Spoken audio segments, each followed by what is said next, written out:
So. Absolutely. No, Mark, I love that. Talk a little bit about the Orphan Well Project. And then we've got the big Christmas charity ball coming up too. So. Yeah. So we started the Orphan Well Project 2019 after, was Denver. There was an incident in Firestone, Colorado, where a couple houses, there was a flow line that leaked and blew up, and a couple people lost their lives.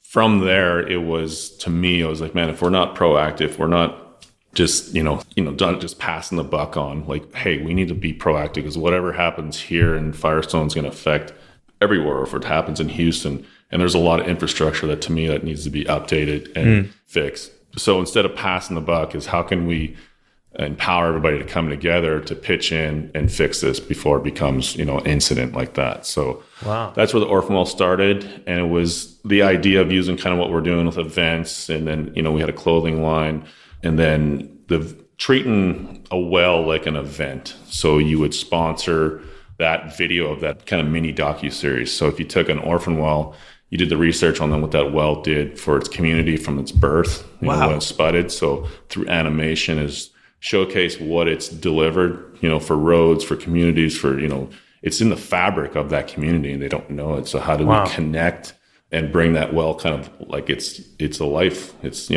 alive. Yeah. And then the process of putting it to death, and just a celebration through that and education. So, so that's the whole goal, is that you pick one, film at high level, and really try connect emotionally to the public. And then we go find another one and we do that. And maybe it's, you got to decommission a pipeline or something, or fix a facility and just showcase what it's done and what it's provided for your community. No kidding. Wow. So that's the mission. We have 3 kind of picked out in Colorado. The one I really want to do is more in community area in Adams County, kind of that Stapleton area. So that'd be that's the front runner. And so just working with the state now to get, if they're already planning it, then we obviously can't do it. Let's pick a different one. But that's kind of the first project. And that's, the Oil and Gatsby charity ball here in Houston will help fund that, kick that off. Sweet. And so we started our first committee, put it together in Colorado. The team's together, the budget's kind of set in place. And now the events will kind of be driven.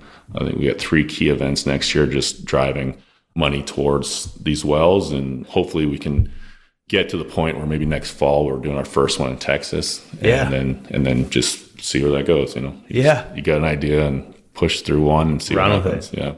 No, and I'm sure people listening are like, man, this is super cool. So I'm curious, how do people get involved, or like what do you need, I guess is what I'm trying to say. Like, do you need support or assistance? Obviously funding. I mean, how can people get involved? All obviously money again, right? So that's where these kind of using our creativity with these events, specifically this first one, the Oil and Gatsby, is just get involved, become a sponsor like AES. And we have another nonprofit called the Oilfield Next Gen. So they'll be doing the guns and oil raffle there. So he's got a bunch of guns there that they do in their system. But we got a whiskey room, we got a champagne room, cigar room, we got that live FR runway show. It's going to be by far our most, we're taking a lot on this one, but it's coming together, and it's like, it's always an idea and it's scary. Like, oh buddy, you're like, man, this is a lot of money you got to lay down, to get it kind of going.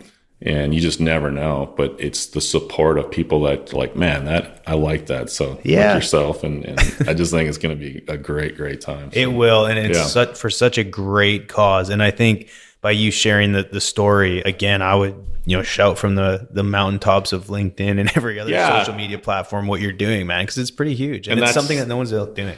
And that was kind of just to get on these and get the voice out there on it, and speak on what this is for, because I think people just see from the outside, hey, these guys are just throwing events, like what's going on, but there is a big mission behind this, and always it's through us, it's through our fabric of what we want to do.